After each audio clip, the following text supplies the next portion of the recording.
Hey guys, just wanted to record a quick intro for you. So this is the video that my friend Iblis and I co-opted on. He was streaming while we discussed the future of the Resident Evil 4 remaster and what we both kind of hoped to get from it and what we kind of didn't want to get from it. And this is the edit that I made. It's not a very succinct conversation because we're both kind of riffing off of each other more than anything, but it's still... I think it's a constructive conversation, and I hope you guys enjoy it. Yeah. Things that we know currently about RE4 Remake, go. Yeah, so we know it's coming out next year, in March, late March of next year.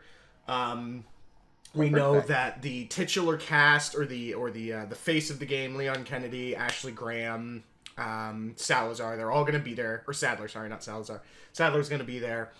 We know that, according to their own words, the quote here is, "We aim to make the game feel familiar to fans of the series whilst also providing a fresh feeling to it. This is being done by reimagining the storyline of the game while keeping essence of its direction, modernizing the graphics, and updating the controls to a modern standard." That's a quote from the trailer, or from the dev team. So that's kind of vague. That doesn't really give us a whole lot to work with in terms of like what they're going to do. That is really good to hear, though, because I was worried that they were going to be a little too faithful. A lot of the Resident Evil 4 story has not aged exactly well. So if we are reimagining it for a more modern audience, I think that is exactly the right route to take. I can agree and disagree. Yeah. One thing that we can confirm, because this is in the trailer, that you have playing in the background, is that the lake boss, the salamander boss, seems to still be in the game, or at least the lake itself. Oh, you gotta have that's him. Still there. You gotta shoot at the lake and get eaten by the guy. Oh, what if they take that out though? We haven't seen that yet. We just know that you're on a boat in the lake, and that's the point I want to make about this text here, saying that we are keeping the essence of its direction. So that's just vague enough to me that they can keep the major story beats, so like the major elements of the story, intact, but change everything in between or nothing in between and still land within the bounds of that state. And that worries me. So they can have it just be like, Leon has to save the president, or save the president's daughter, gets the president's daughter, makes it away with the president's daughter. Those are like the three key story beats. And then like, because... and we'll get more into this later, because the parasite. You don't really get introduced to the parasite too much unless you find documents, but again, that'll be a talking point I have later. But anyway, those are like the three major story beats of the game. You can't miss it when you go through the game. Okay, I see what you're saying. And so they could change everything between those story beats and still keep the essence of its direction the same. And that worries me, because that means they have liberty to do so. And from what I can tell, what I've heard is the dev team working on the RE4 remake is the same team that worked on the RE2 remake. And I didn't play the OG RE2, but people that did said that the story kind of kept together much the same, with a few things like left out that were just kind of tedious. But the story itself remained the same. So that makes me worry a little bit less. Yeah. Regardless, though, after what I saw with the Resident Evil 3 remake, where apparently they cut out a ton of content, which, again, I don't know. Resident Evil 4 was the first RE3 was so short. Why'd you cut shit? See, okay. A little bit of off topic here. From what I could tell from who I talked to, a lot of the stuff they cut out from RE3 was a lot of backtracking and just kind of stuff to pad the game out. Which it was an inherently flawed game because of that. Half of the game length was backtracking. Yes. Yeah. Okay. So in that case, I can understand it, but at the same time, you can also put content in to make the length feasible, but whatever. Then people would get pissed that there's things that, like me, that are like, that wasn't in the original, and then you have a whole nother mess you have to deal with. But anyway, so that's all we really have right now. We've seen the village. We know the cast. Ada is back. Yes. We know that. She's not wearing the red dress, it seems, which is unfortunate, but whatever. Whoa, that's so iconic. It's like a red turtleneck thing now, which is interesting. Oh, well, that's fine. It's still red. The color's still there, but she's just not wearing a very impractical, I think it's like, I don't remember the term, but it's like I think it's a Chinese origin dress, which is rather odd. And probably slightly racist because her last name is Wong, but we don't talk about it. Anyway, Yeah. no. Resident Evil 4 has a lot of things that have not aged well. Correct. And so, Correct. one thing that we'll get into with these leaks is one of the things you mentioned before, which is things that have leaked, like open world. So, Resident Evil 4 was already quasi-open world before, up into the castle. Because you backtracked a lot of areas in the village, and you could transition between them pretty seamlessly, with some exceptions. Like, obviously, there was a load order to kind of help things go along the right way. But I know for a fact you visit the main village area 3 times, twice during the day, once at night. I know you visit the farm once in the day and once at night, and I know you visit the graveyard in the church twice, one a day, one at night. So there is a lot of room to be said that Resident Evil 4 going to a semi-open world wouldn't be that much of a change. It would just simply allow you to have more explorative opportunities not blocked by, like, oh, the gate's locked now kind of mechanics. So I got you. So I suppose the argument could be levels anyway. They were like straight hallways. Well, I say hallways, but they had a linear progression. Calling it open world is kind of like, when I think open world, I'm thinking Breath of the Wild. I'm thinking what's the other one with Aloy? Far Cry. I'm thinking Far Cry. Any of those where you can go any direction and end up somewhere. And I think that's where I'm not so sure about the direction. I think it's because the term open world today has a very defined meaning in those kinds of games. So you have this, like, Breath of the Wild is an open world game, and Far Cry is an open world game. So when a game is described as having a semi or open world, you see that and you're like, oh, okay, like, so that's what we're dealing with. But it could be taken in another direction and be completely different. Do I think that Resident Evil 4 would benefit, or I guess the remake, would benefit from a more open world progression? I can't really say, because obviously my understanding of Resident Evil 4 comes from the existing version, and the existing version works for me to a T, obviously. So to kind of change, or to deregulate the open world progression of the system, to me, is foreign. It would not work, because I'm like, this isn't how Resident Evil 4 is supposed to be played. But obviously, I'm outdated here. Like, clearly Resident Evil 4 has not aged well, and so therefore some change is needed. So I think if we act on it in the mindset that we don't treat it like the open worlds that we know of now, like Far Cry and Breath of the Wild, I think it could work. But I don't think a Resident Evil game would benefit much from an open world, like a traditional. We even saw it recently with Village. True. It is a pseudo open world game in that you have multiple routes and choices you can make to determine where you go, and you can backtrack back unless you're in a locked segment, which there are a lot of in that game. Yes. So that's it falls in the definition. Yeah. I think if they do it like they did with Village, it could work, but because even Village was semi-linear, you could explore some areas recursively, but, like, for example, you couldn't re-explore Castle Dimitrescu after you completed it. You couldn't go back to the castle. You could go back to the castle gate, and you could explore around the castle gate, but you couldn't go back to the castle.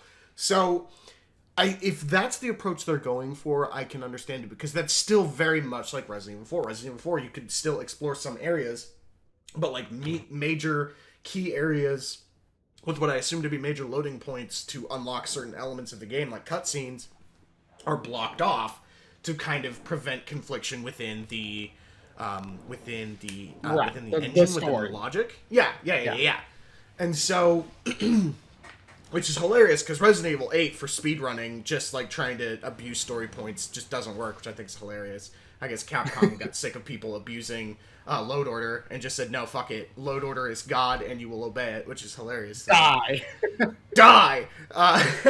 So if they do it like Village, I'd make peace with it, because I didn't mind Village. I liked Village up until the end. Everything in Village up until, like, the last segment.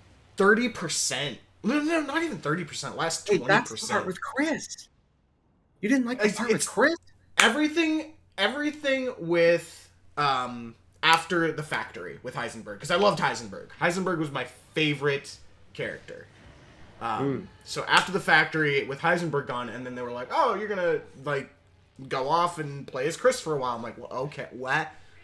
Yeah, like, and he's a hardened military man, and he's got the cool assault rifle, and he's got a bunch of grenades, and he's got the cool knife you gotta equip. It was very much like they were wanking him off, Chris. They were.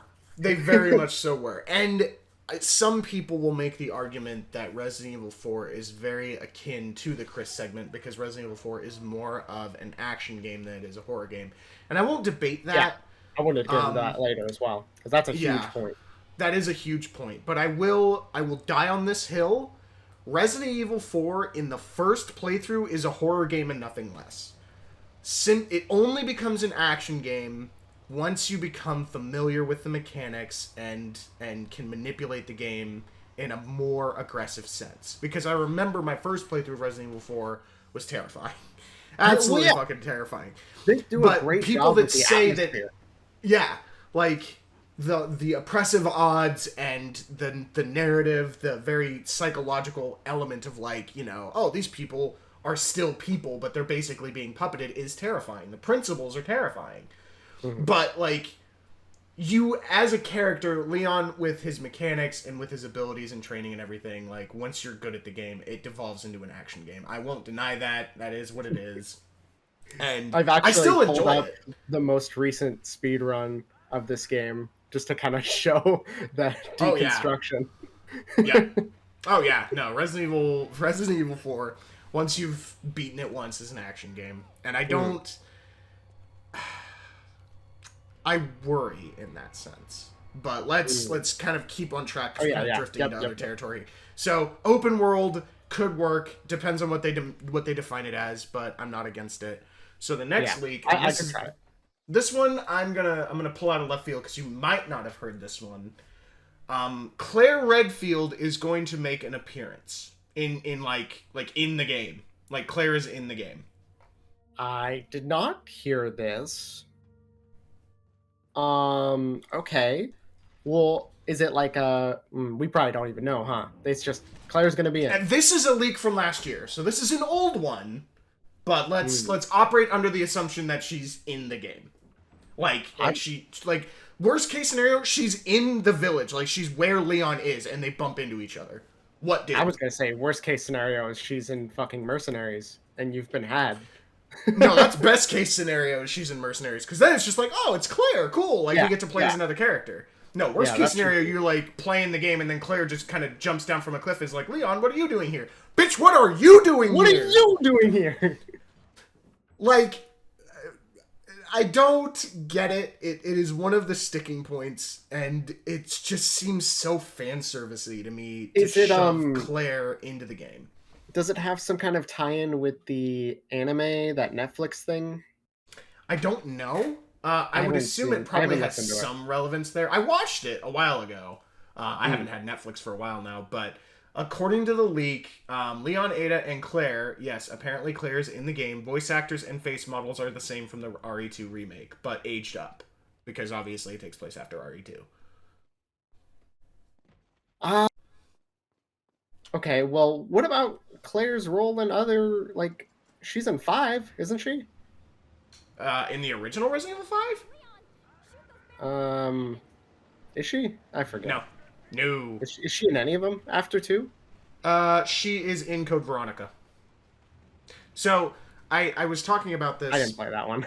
Yeah, neither did I. Again, Resident Evil 4 and forward, that's all I got. That's my list of... Well, actually, no, I did the RE2 remake. I haven't done the RE3 remake yet. I need to play that. Me neither. I'm waiting for a good sale.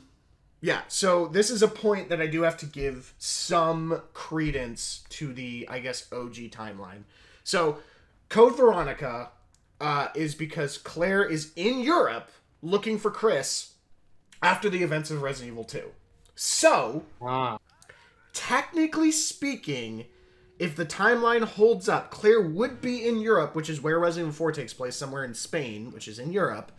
Technically, they could excuse Claire being there, but it would be such a huge coincidence, depending on like how the fuck are you here? Yeah, how are you here? How did you get here, bitch?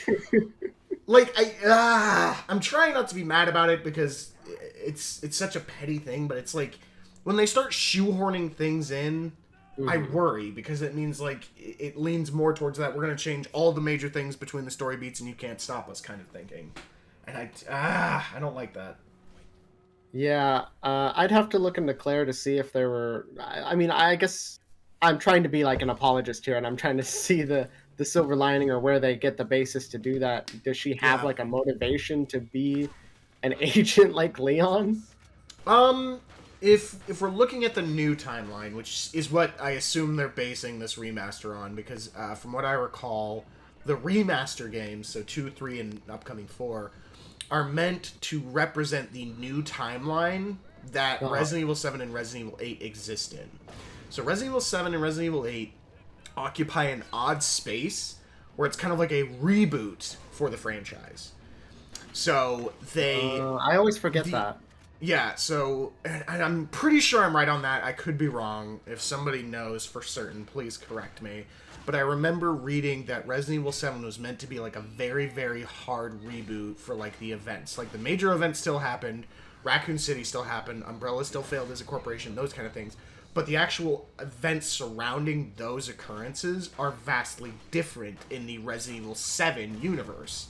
So, and I could be wrong on that, again, but if it does serve as a reboot, they do need to have the events clarified that changed between Resident Evil 6, which was the last in that timeline, and Resident Evil 7, which is the reboot timeline. Which is already confusing enough. I feel like I'm in an episode of Rick and Morty, but... I actually lost you just in your explanation. Yeah. So, Resident Evil on the GameCube... Yeah. I get it. Up through Resident Evil 6 is the OG timeline, yeah. And that's the one that Resident Evil 4 2005 exists in. Yeah. So, all the remasters are the new timeline, which... again, allows them to change things like having Claire show up in Resident Evil 4. Now, I will grant another small caveat that if Claire and Leon ended up being like a couple after Resident Evil 2, I would be okay with it as an explanation because I ship them hard. In RE2? I ship it, you know. Sure.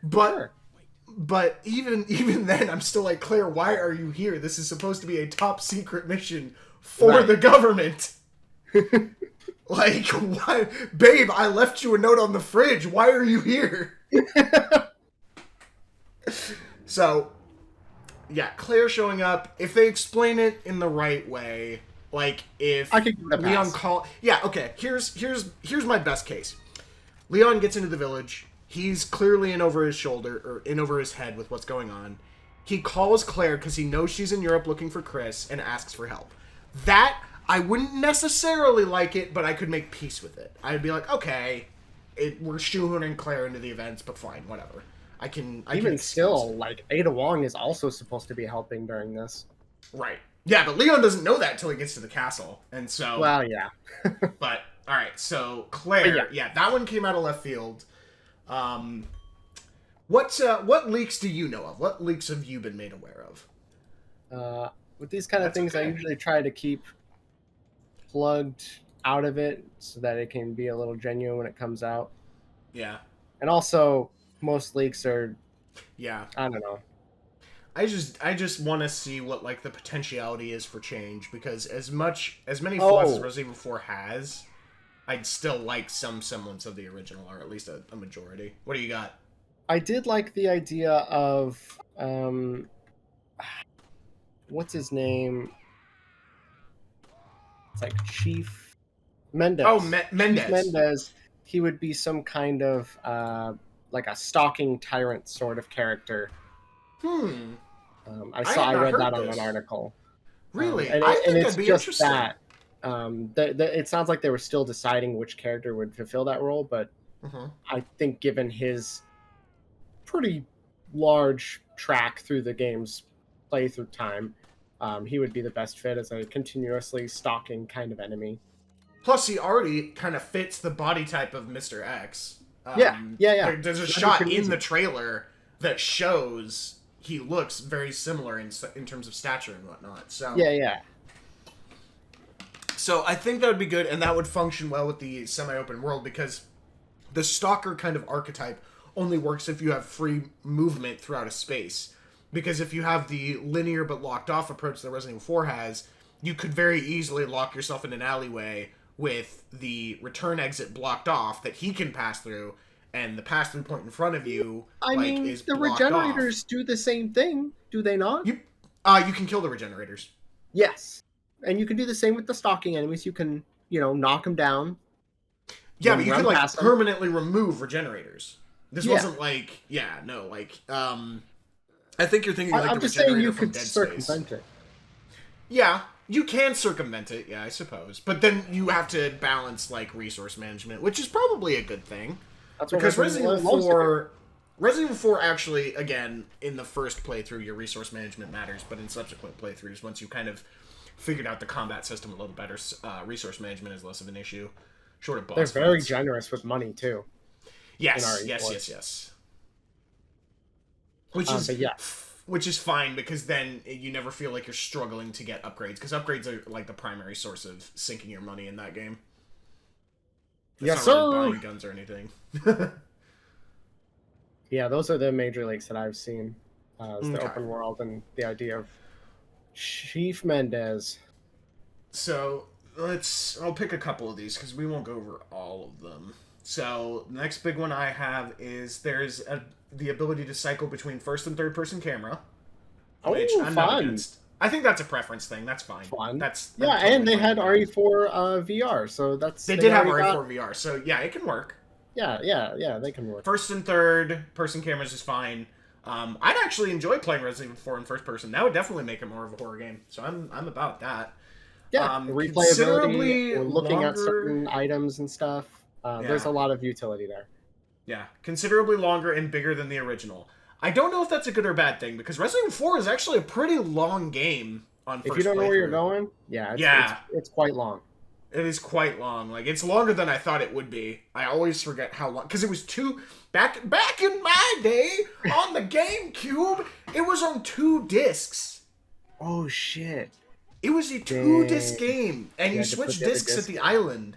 Imagine being a 2-disc game in the GameCube era. Yeah, you had to be long. Yeah.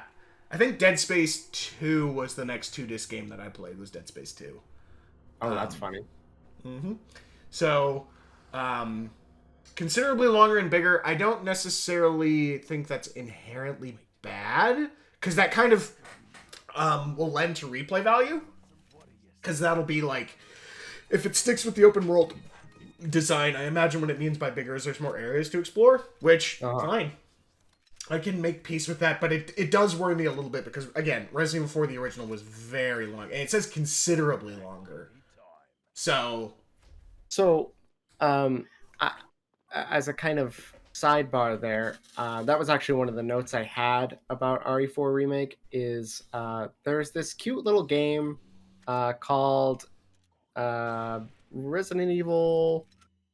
I didn't write it down. I think it's Black Chronicles or something. Yeah, Dark Side Chronicles. Dark Side Chronicles. Yes. And that has a episode with Leon and our good friend Krauser in South America. And I would love for them to take everything from that game and put it in this game as well. That would be great. I will admit, funnily enough, some of the best Resident Evil games I played were the on-rails shooter ones that came out on the Wii. I can't with you with this hot take. The on-rail shooters? They were fun! They were so much fun! They had so much good shit! They're one of the missions, you're playing as Chris and Jill in Russia. You fight a robot gorilla. It's nuts, bro.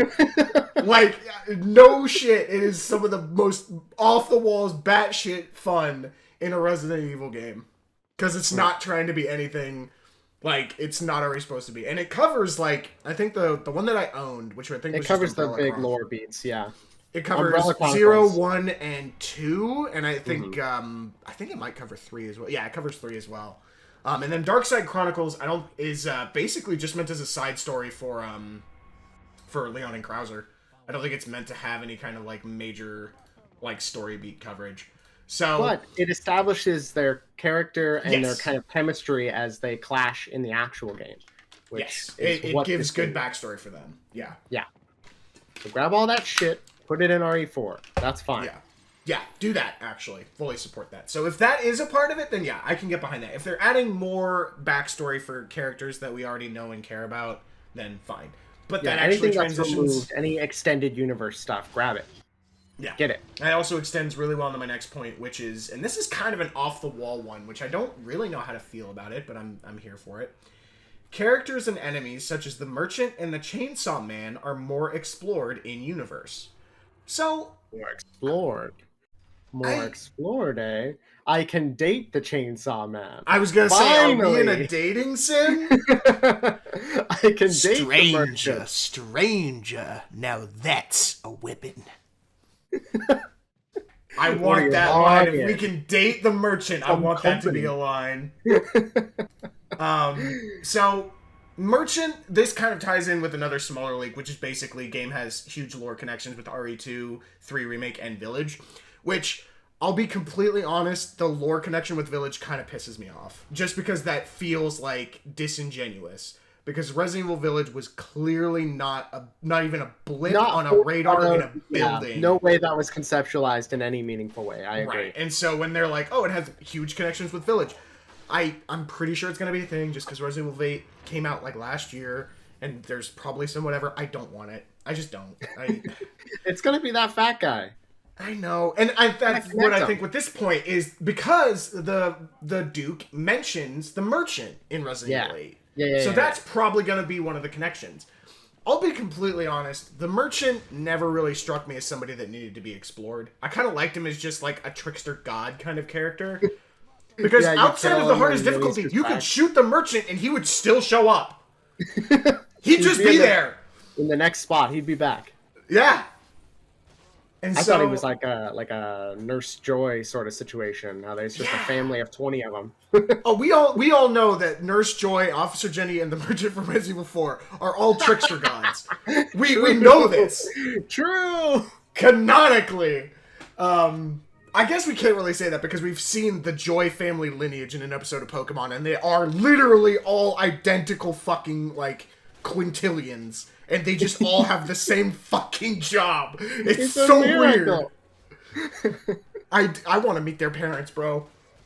Yeah, actually, you know what? They probably they probably procreate via osmosis. It's fine. I don't give a shit. I was gonna say test tube. Also, that shit's made in a lab.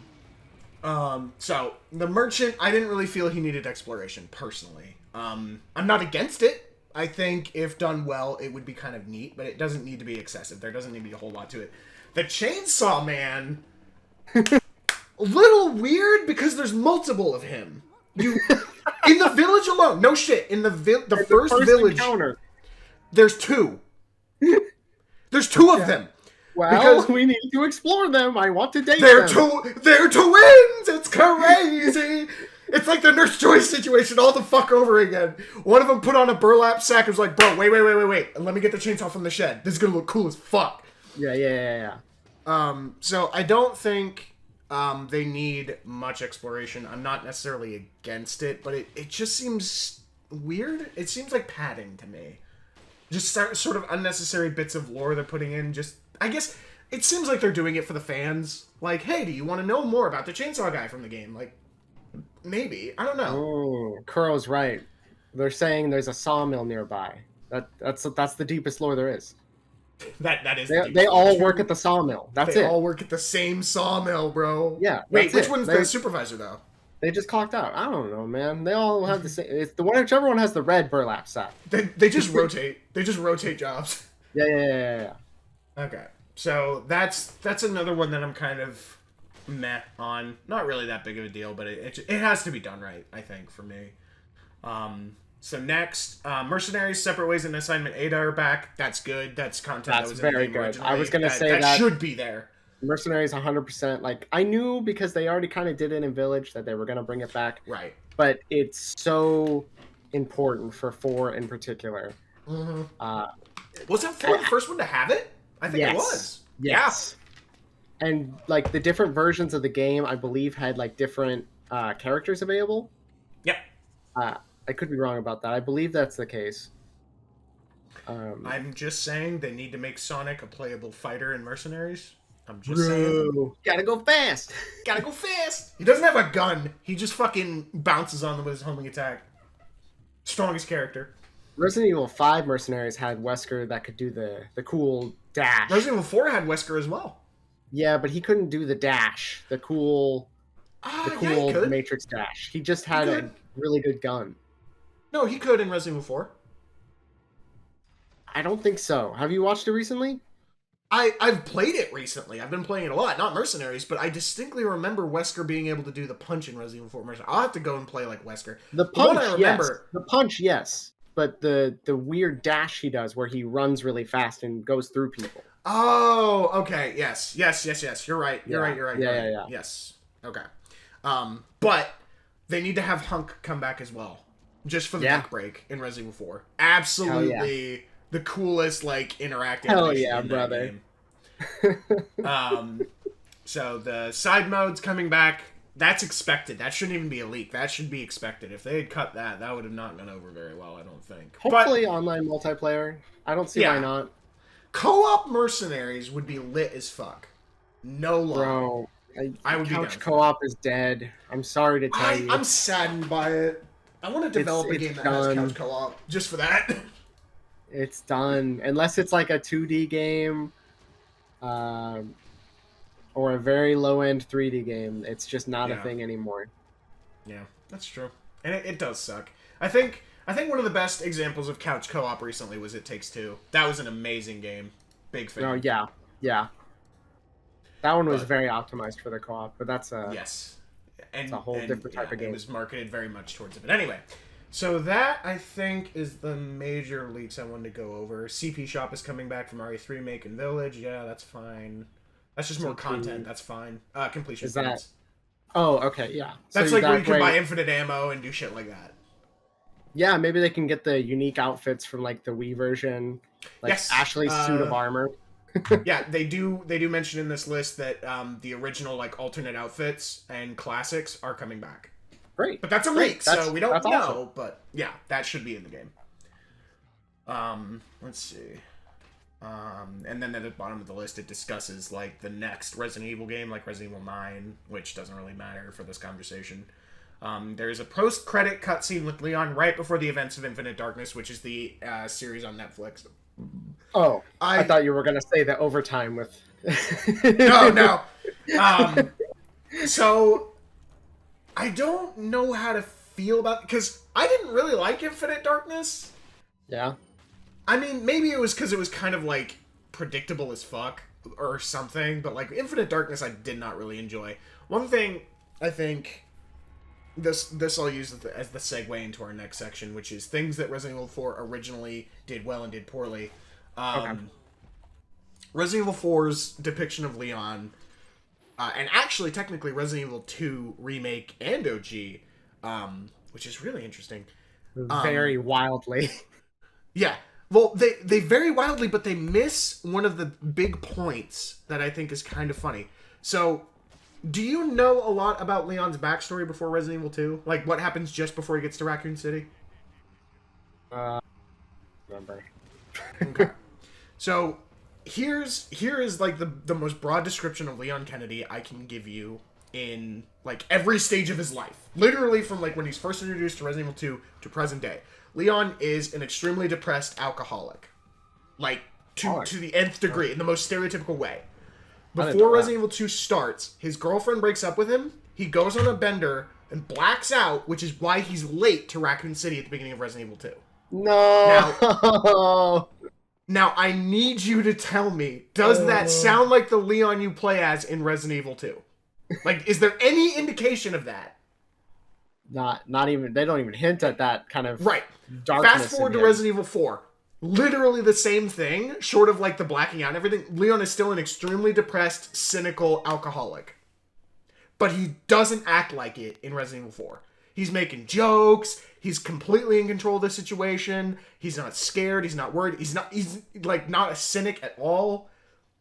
But like it's a complete break of his supposed character, like of the things that he's been through. Like, I think the most we see of that is in the dialogue at the beginning of the game where he's talking about the events of Raccoon City. And he's like, fucking, you know, bad shit happened and I was a part of it and now we're here. But, like, I'm worried that they're gonna lean too heavily on that for the remake. And I kind of like quippy, kind of jokey Leon. I won't lie. It's kind of the same reason I like Spider-Man. Spider-Man is just always making jokes, even if his life sucks. He's just always making jokes. That's what I liked about Leon, I think, the most in Resident Evil 4, is Leon is just, he knows he's a badass and he's not worried about shit, and so he's just going to make jokes. Do I want a more genuine interpretation of Leon to come forward? I'm not against it, but I feel like they should have started that with Resident Evil 2. If they were going to do It's tough, because RE4 Remake had, or I'm sorry, original RE4 had the interesting problem of being at a time where video games were popping off. True. Metal Gear, Dead Space, fucking Uncharted, God of War. Like, all of these games you can Halo see... 2, even. I think in 2008? Like, yeah. So, at this time, the developers have to try and appeal to this insane sensation that video game was going through at the time. And that is actually my first point of what I want to get rid of in RE4 Remake. We need to get rid of the codec calls, dude. It's time. This game is not Metal Gear. No more walkie-talkies. No more pretending the line got hijacked. No more... like, shut up. T-Mobile, bro. T-Mobile. No more stopping time so you can chat to the mission support. Like, that's not what this game is. I did find it kind of interesting. Something somebody pointed out in the trailer is you'll notice that Leon's model, when he's walking towards the house, which we assume to be the starting house of the game, is Leon holsters his weapon and just kind of walks normally, similarly to how he does in the RE2 make when he's talking on the radio. So what they're speculating is that is when Leon is going to be talking to Hunnigan. The gameplay doesn't break. You simply have the dialogue. That's exactly what I want. Like, while you're walking in between zones, you're talking to the mic. That is all you gotta do. Quit trying to do this anime bullshit. You're not gonna do that. Stop trying. Stop. Give up. Go home. Quit. In the same vein, I don't even know his name. The Napoleon-ass motherfucker, Salazar. Yeah, Salazar. Ramon Salazar. We're cutting Salazar. No! He's not making voice Napoleon? Come on, bro. He reads exactly like one of those cheesy Metal Gear bosses that are supposed to be like weird but like pseudo deep, you know, because he's got the lore emotions. You know what I'm talking about? Like a boss that's needless and complicated. And then what do, right? You kill him. You kill him with a rocket launcher in one shot. His boss fight is like 2 seconds. You're in this castle sequence. There's plenty of other great boss fights in that sequence. And then here comes Salazar. You've saved the rocket launcher for him. He dies. Oh, I never saved the rocket launcher for him. I just bought a new one. They play him up way too much in the game, and he's very silly. And if the game is going to adhere to this moody, atmospheric thing they're going for, I really don't see him fitting into the picture. I will agree. And that's my hot take. Yeah, I will agree if they decide to go with a more horror-centric approach. Also, your green screen is falling down. I don't know if you noticed that. It is. No, it's just it does its best. It does its best, and we don't mention it. Yep. So, yeah, if they're gonna go for this more horror-centric whatever, I'm fine with that. I'm not necessarily against that. If they have to rework Salazar, fine. I don't think they should cut him. I think they need to rework him though. I'll take a rework, I guess. Yeah, but he's not. I can't believe Iblis could be this wrong about it. Yeah, right? How could you have such a shit take? We played the same game, brother. You were there. Yeah, I know, and I thought he was goofy the whole fucking time. He was. Especially when he hijacked your comms. It was like, yeah, I've sent to my right hand to get you. And Leon says, your right hand comes off? That is the Leon we deserve, bro. I'm just saying. Anyway, yeah, so if they have to rework Salazar, fine. If they're going to go for this horror-centric approach, I'm not against it, but I want them to keep, as best they can, I want them to keep the replay pace of Resident Evil 4 as best they can. So, first playthrough, I want it to be as scary as Resident Evil 4 was the first playthrough. I don't expect enough things to be the same that when I go into Resident Evil 4 Remake, I can just blitz through it. Not that I would even want to, but let's speak in the hypothetical here. So, I want it to be as scary, but I also don't want the fear and dread to come from not having the resources to survive the scenarios I find myself in. Which I know for some people is a sticking point of horror games that have a combat, I guess, mechanic, right? It's like, oh, part of the fear is not knowing if you have the resources to get out of it. But if I know to manage my resources well enough, I should be rewarded enough that I don't have to stress about that. I can focus on more important things. But to each their own. So, that said, Resident Evil 8 kind of nailed the resource management in the first playthrough, I think. So, if they manage to keep that kind of pacing, I'm down with it. But I'm afraid that they're going to lean too hard into the horror focus and just be like, oh, you get like 5 handgun bullets every 2 hours. It's like, no. If this was like Minecraft or some shit, fine, but no. Like, I'm not doing that shit, homie. Adios. And what's kind of different about RE4 Remake compared to other remakes is that this is not as limited of a game as the PS1 games were. So RE4 already has a very tight and precise combat gameplay balance. And that is 100% where RE4 Remake needs to shine. So while, yes, we can adhere to these horror themes, like, I feel like one of the biggest things about RE4 are the set-piece shootouts, like the very first one with the village, where you're jumping out of windows, you're climbing up ladders, you're, closing doors and then barricading it to shoot people. And Village did that already really good. So I feel like that needs to be the highlight of our point here. And to that end, I think Leon needs to have a new mechanic with his knife. Yeah, I think we need to fix the knife. And I've come up with a couple examples for how to do it. The first one I was thinking of would be to create a combo system, like a 3-point strike. It wouldn't be like a fighting game kind of intricity, but you'd be able to draw a knife and then you'd do more advanced articulate slashes to like wade through, not necessarily a crowd, but to overpower an enemy when you're not with bullets. Right. Because we have to accept that this Leon is a professional. He does all that crazy knife shit with Krauser. So we should be able to do that in the game. And I really want to see them capitalize on that knife gameplay. Another idea I had was if you could maybe impale like one of the, I know zombie's not the right term, but if you can impale one of them and then perhaps grab them and turn them towards other zombies and then kick them towards to create like more opportunities to get your cool kick attack, or your maybe you throw a grenade in their pocket so that they all explode or something. You need Leon to be badass. Yeah. And there comes the point of contention, right? How strong do we make the combat mechanics without the game devolving into being an action game again versus the horror game they want to make? And to one end, I think that because horror as a concept is very subjective. It always has been. To me, jump scares are not horror. They're surprising and they're startling and it gets my heart rate going, sure. But it's not horror. Horror to me is a sense of overwhelming dread brought upon by the principles and environment you find yourself in. You can be in a scary situation without shit jumping out at you every 10 seconds. Like, Five Nights at Freddy's is startling, but I wouldn't call it scary. The mechanics are simple enough, and clearly people like it enough that, it is a horror game. But, like, for me, I think, like, as somebody that's never played Silent Hill... What about the bite of 86, dude? The bite... You mean the bite of 96? Bro, that was wild! I was born 4 years before that! But...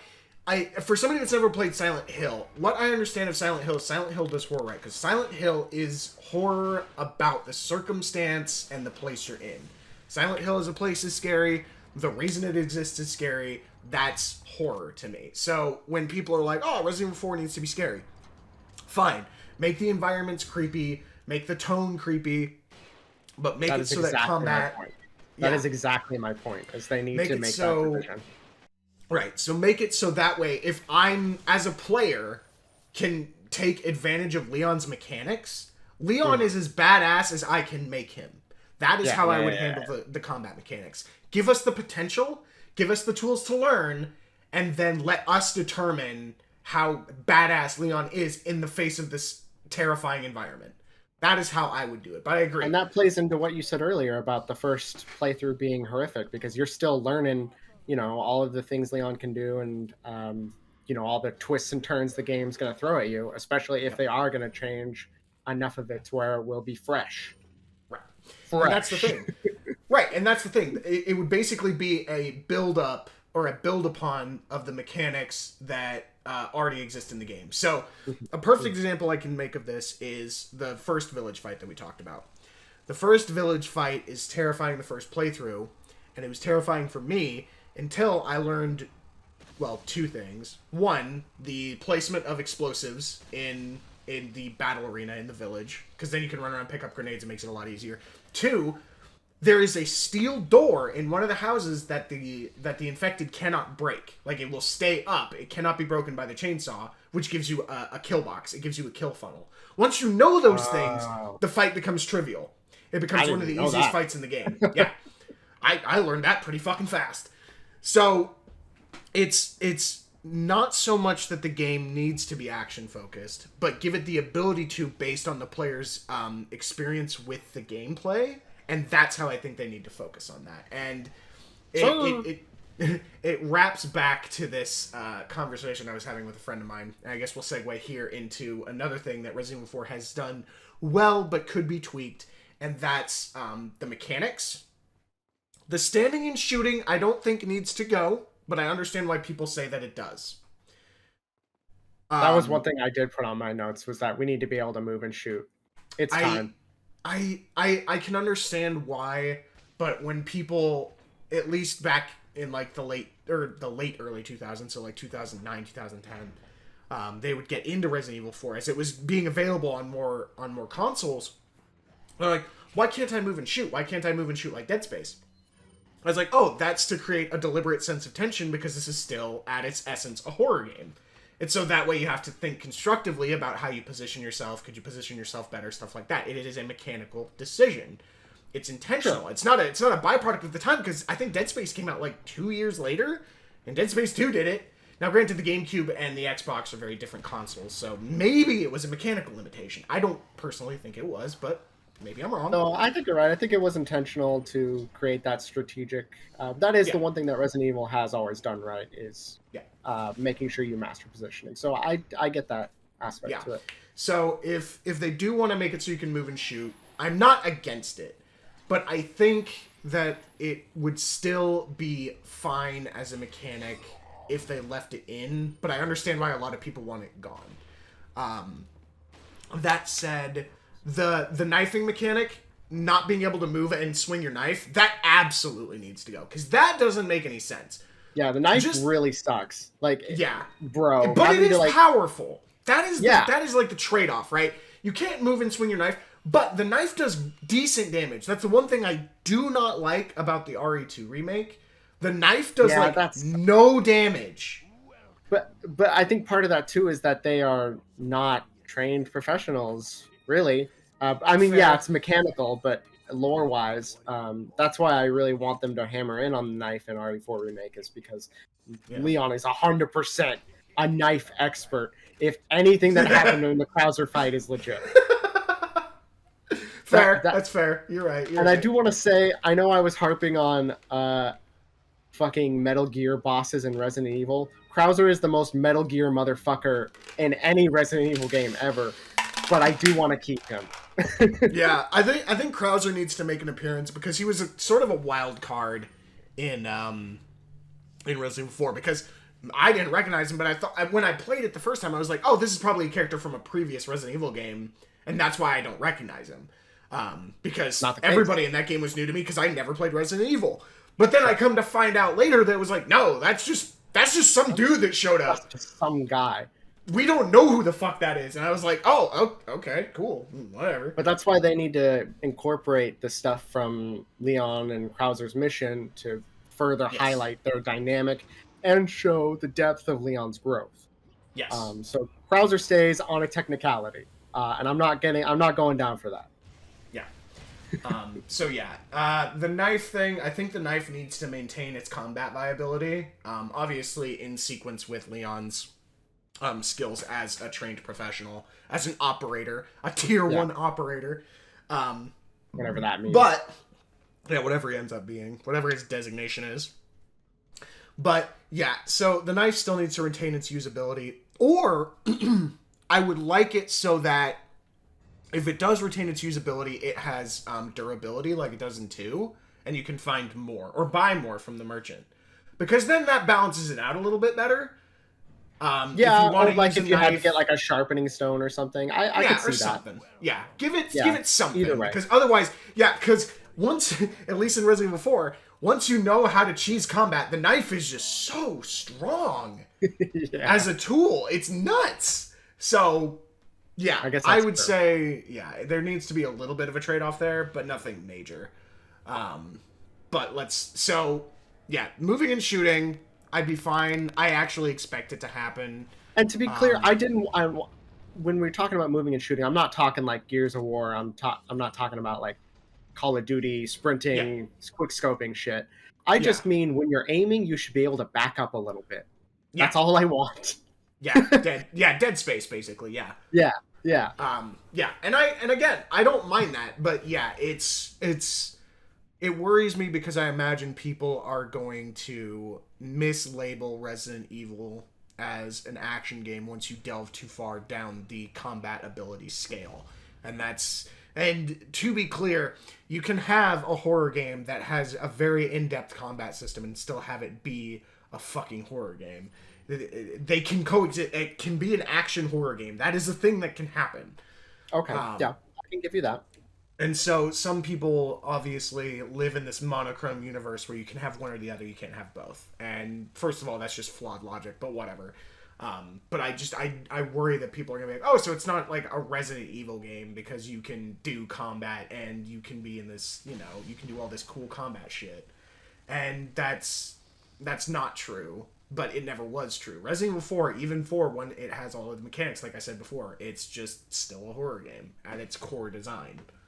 And so, moving and shooting... But it's also a goofy Capcom game. It is a goofy... There's goofy Capcom shit, too.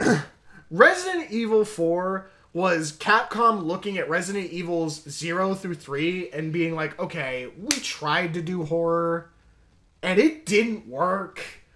So what if we just stopped trying so hard and just kind of let shit be goofy? And it worked. And then Resident Evil 5 happened and they tried to be racist. And it didn't work. And it got so bad, dude. Like, they made Resident Evil 4. People loved it. And they're like, oh, let's just remake Resident Evil 4 with Chris and it'll be fine. And it was not fine. Capcom get canceled if they put out RE5 today. Would they? No. No. Because they would re-release it knowing that they couldn't release the original again. And they would just have... They would have to completely remove the swamp section. I'm going to use a word, and if it's offensive, I apologize. The tribal enemies, that part needs to go. All of it. That is just so bad. That needs to go. If they remove that, the initial sequence isn't that bad. The following sequence isn't that bad. But that part right there, that is cancellation central. That would need to go. But they could in theory do that and be fine. But it would take a lot of work. They would have to explain why like a third of the game is missing, but they could do it. But yeah, so what else was I going to talk about mechanic wise? Here's one. What do you think about Ashley? Ashley, it depends on what we want to deal with. If we're talking in terms of, do we want her to still be a concern, or do we want her to be like Elizabeth from BioShock Infinite? I liked her as she was, with her with her needing to be guided and protected because she is, you know, she is a civilian, more or less, in this extremely non-civilian safe scenario. So needing to manage her and look out for her, I totally understand. I also never thought she was ever that bad. Like, I know she gets a bad rap for getting captured, but I think the game does a really good job of not keeping her like following you long enough for it to get annoying. Yeah. But they always cycle her out somehow, so I feel like they did the best with what they could, and if she comes back like that, I ain't tripping. Yeah, if she comes back as she was, I think it'll be fine, because Ashley was not a problem for my first playthrough of Resident Evil 4, which I know sounds like heresy, because it's like, how the fuck, like, you know, whatever. Heresy. Propane. But the fact of the matter is, and this is a part that I'll transition to probably after this, but Resident Evil 4 gives you a lot of information about the world you're in and the mechanics you have at your disposal if you look for them.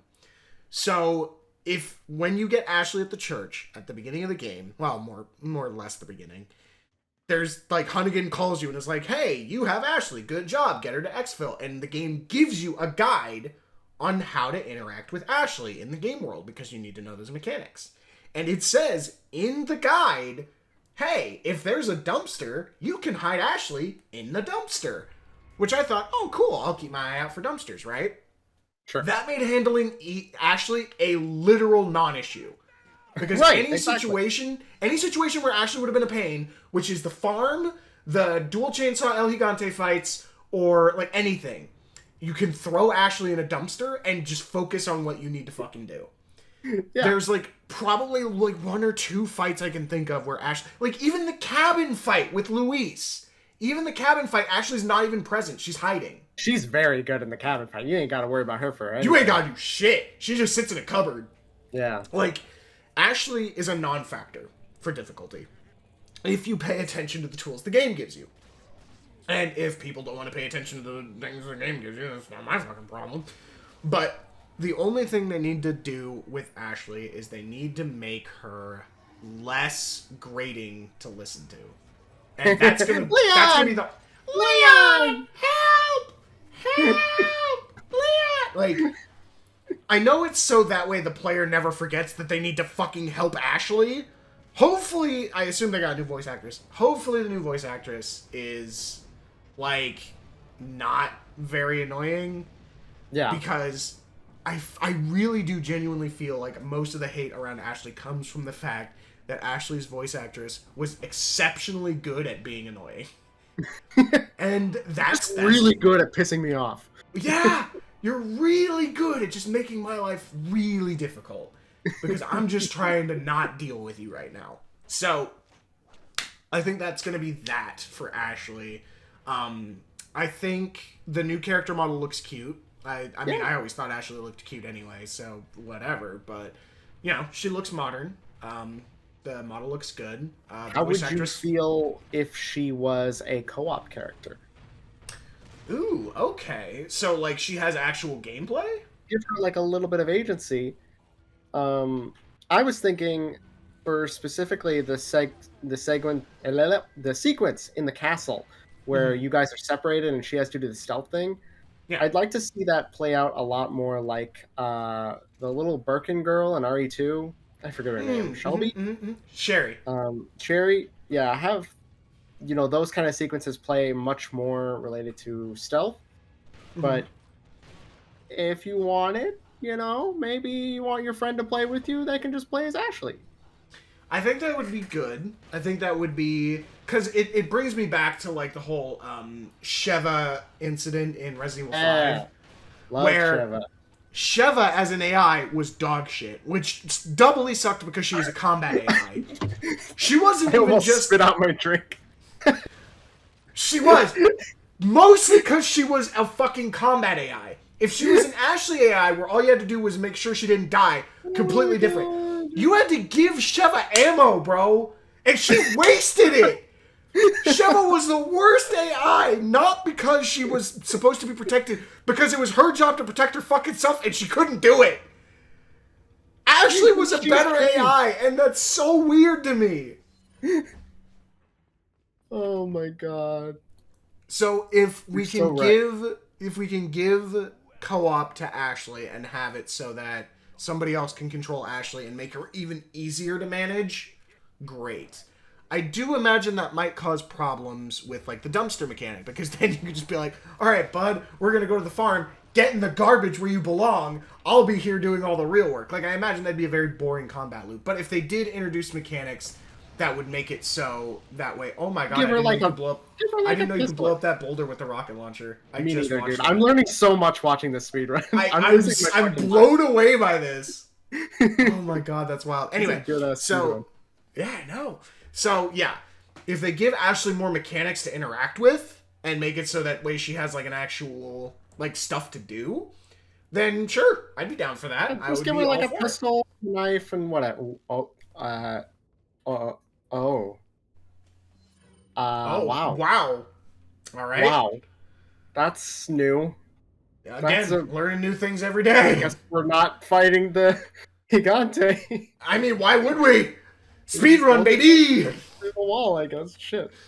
But yeah, so yeah, co-op with Ashley, I'm not against it. They would have to introduce things for Ashley to do. But again, I can't imagine that would be that bad. Yeah. Cool. But yeah, so I like if they're modernizing it a bit. I feel like they could just have her be a character that people could play as and get weapons and equipment. yeah, Have her own sense of agency. yeah. Be more Give her less some of a agency. damsel. I'd be all for it. Be cool. So let's see. What else did Resident Evil 4 do well? One thing that they did well that I enjoyed was that weapons didn't have a linear progression in terms of like viability. So the strongest handgun in the game is the Red 9, but you get the Red 9 as like the third handgun that you unlock from the merchant. But you wouldn't know that based on like traditional weapon balancing principles in video games. Typically, the last gun you buy is the strongest one in that category, which would be the Blacktail. Now that said, I think the Blacktail has like higher DPS, like it dishes out damage faster, but it doesn't have the strongest damage per shot. That's still the Red 9, and I really appreciated that. That said, it didn't carry through to any other weapons. I think the last shotgun is still the strongest one, and I think actually no, the bolt action rifle actually has a higher damage than the semi-auto, but it made it so if you paid attention, you would know like, oh, I want a gun that shoots faster, regardless of damage, and then you can kind of cater your playstyle around that, yada yada yada. But that's the one thing I noticed in Resident Evil Village was like, I thought for certain that the 1911, which is like the second handgun you get, would be the strongest pistol because it's chambered in 45 Bro, that ACP. confused me so much. Yeah, it was chambered in 45 ACP. Then you get the Scorpion, and the Scorpion's 9mm, 9x18 or 9x19, whichever one they used, and that did more damage. And I was like, excuse me? How and why? I gave up with the pistols after a point. I was like, I don't know what the fuck they're doing here. I'm just gonna stick with a shotty. Oh, look, two chainsaw dudes. It's the chainsaw twins, brother. Oh, we gotta date them. We gotta date them. Quick! Get the rings! So, yeah, I liked that if you wanted to use a certain kind of playstyle, like if you were more focused on damage per shot instead of like DPS, you could do that if you paid enough attention. So, I would like a non-linear weapon progression. I would also just like to be just more weapons, I think, because there was only one automatic in Resident Evil 4, which is the TMP. There were two sniper rifles. There was TMP like was five very handguns. satisfying, though. TMP was cash, bro. I loved it. It was very satisfying. Yes. And so big fan I see of we're that. doing this now. Yes, this glitch. This is a glitch I was aware of. We're just gonna run over here. We're just now. gonna walk through walls, baby. Hell yeah. Alrighty. Cool. And so, yeah, Resident Evil 4, I would like larger weapon variety, but I would also like there to be a non-linear progression of the weapons in the game. That's how I would put it. And then from there, I don't think there's anything else in terms of combat short of combat fluidity. I'd like combat fluidity to be introduced, it's already so good. Like there's not much they have to do, but they whatever they do will drastically affect how good the game is. Yeah. So I think that's what Resident Evil 4 did well. Leon's character, obviously, I enjoyed Leon's character, but it's very disingenuous to apparently who Leon is as a person. So, if they want to change that, by all means. Ashley's character... She we does talked give me about a that. little bit of like Twin Snakes, like Metal Gear. You know how he says action lines and shit. Yeah. He definitely gives me that vibe. Yeah. I do So want... we could tone that down a bit. Yeah, we absolutely can. And so I think... here's one we didn't talk about. Ada Wong and the Wesker story. Do you think that needs to be given more prominence in Remake, or no? Let me get rid of this clown. Yeah, I see it. Hit him with the hammer.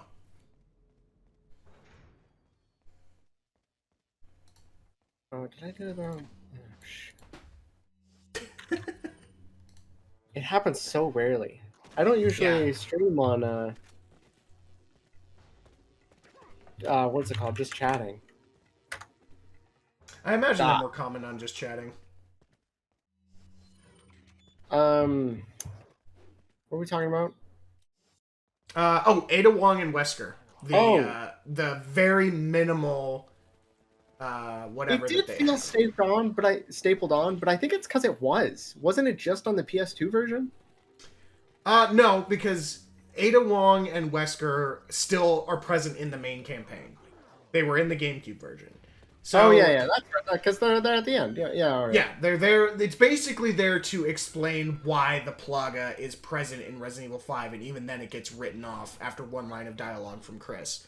Which is why I'm worried. One of the things that does concern me with the remaster is they're going to give a lot more screen time and prominence to that story. Which, granted, it is important because it does basically dictate the entire events of Resident Evil 5. But Resident Evil 5 didn't even give it a token like, oh man, that's crazy. Like, they didn't give it a whole lot happened. Yeah, recognition. They were basically like, oh yeah, this is like that thing Leon went through. That's crazy. All right, moving on. Like, that is actually legitimately the amount of credit Leon is given in Resident Evil 5. They talk about, it's like at the beginning of 5, they run into the Plaga, or the Ouroboros Plaga. I don't remember what it's called. It's basically the Ouroboros version of the Plaga. And they're like, oh man, this is just like the parasite thing from the Kennedy report. And then it's never mentioned again. Not in 6, not in 7, not in 8, not in any of the other materials. Literally, they're like, oh man, this is like that thing that Leon dealt with. Anyway, it's like the Clarkson meme. Oh man, that's terrible. Anyway, like, it's not fair, and I'm worrying in the 4 remake they're gonna be like, oh, they're gonna have so much more time spent on Ada and Wesker, when it doesn't really need to happen, because literally the Wesker storyline is, hey Ada, go steal this parasite sample from these cult folks in Europe. Thanks, babe. That's it. That's like the whole story. That's all they need to explore. But I feel like they're gonna cut to Wesker and he's gonna be sitting there sipping brandy or some shit. Like, yes, I can't wait to sell this parasite to. Let's see. Resident Evil 5 takes place in Africa. Well, no, he uses it in Africa. Oh, he sells it to Tricell. I can't wait to sell this Plaga sample to Tricell so they can work on the Ouroboros. Like, they're gonna do shit like that, and it's like, that doesn't fucking matter. This is about Leon and the miraculous from Ladybug and Chat Noir. Oh God, you keep that shit away from me. Like, that's what I'm afraid they're gonna do. And while that is the truth, Wesker steals the Plaga sample to help develop Ouroboros.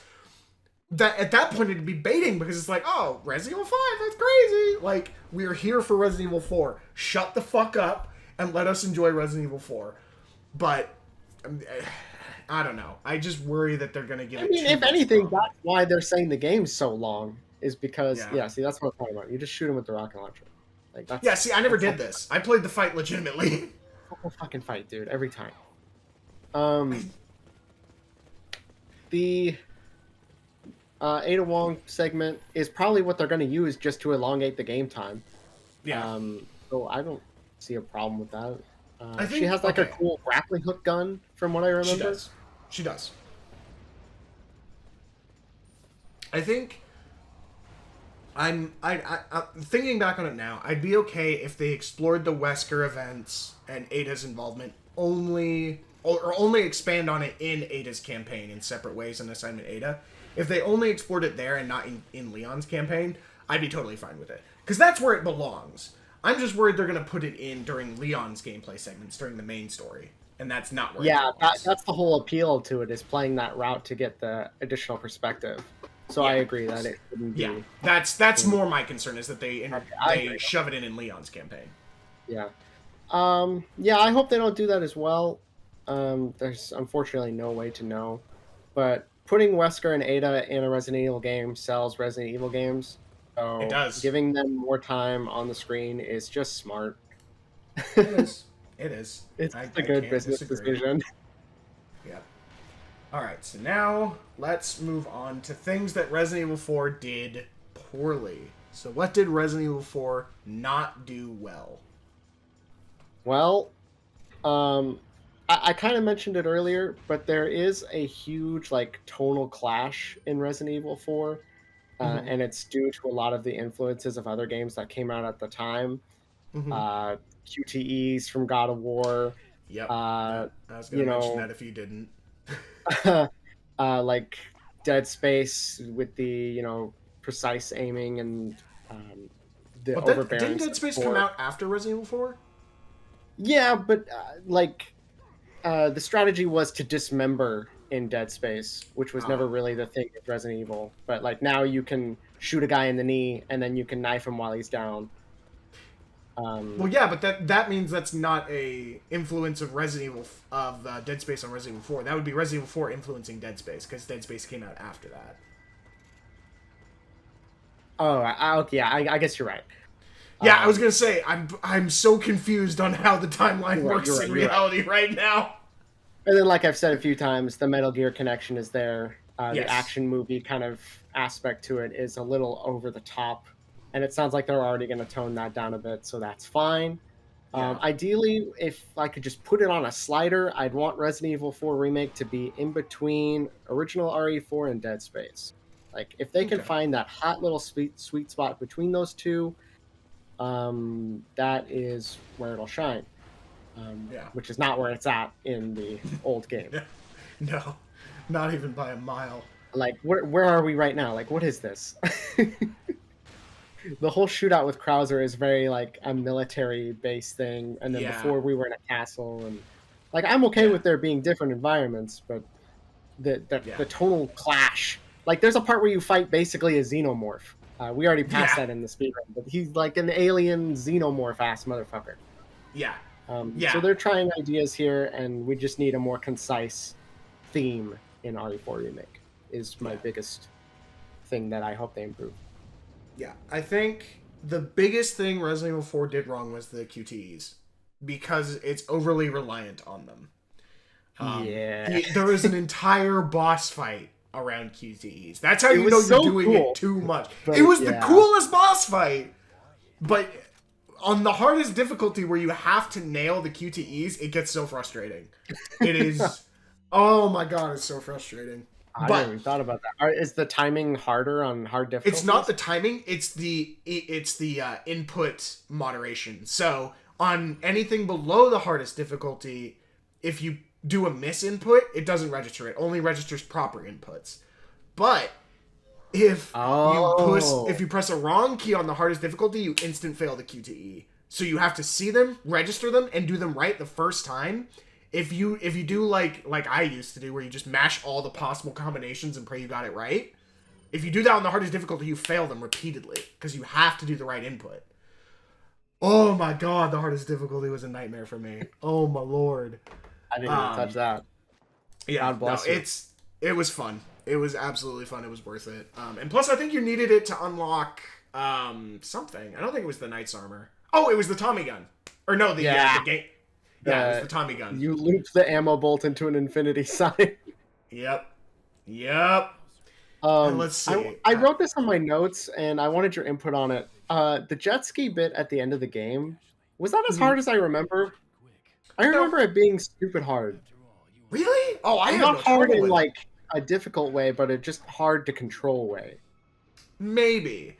On the OG controller, it might have been harder. Obviously, with modern controllers with better inputs and shit, it might be easier now.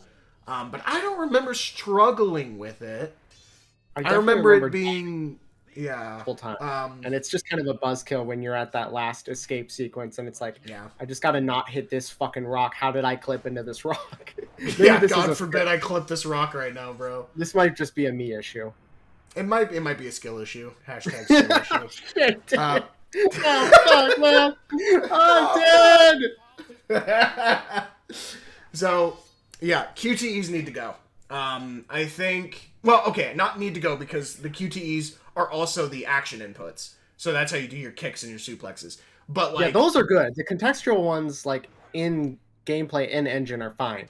But yes. Cutscene ones are ones initiated by like just like set piece stuff. We're good. Just let us play it. Yeah, cutscene QTEs need to go. Contextual ones are fine. So let's see. That needs to go. There's another thing that needed. We already talked about the knife needing to be improved. Knife needs to be improved. We already talked about being able to move and engage in combat in at least a minor way.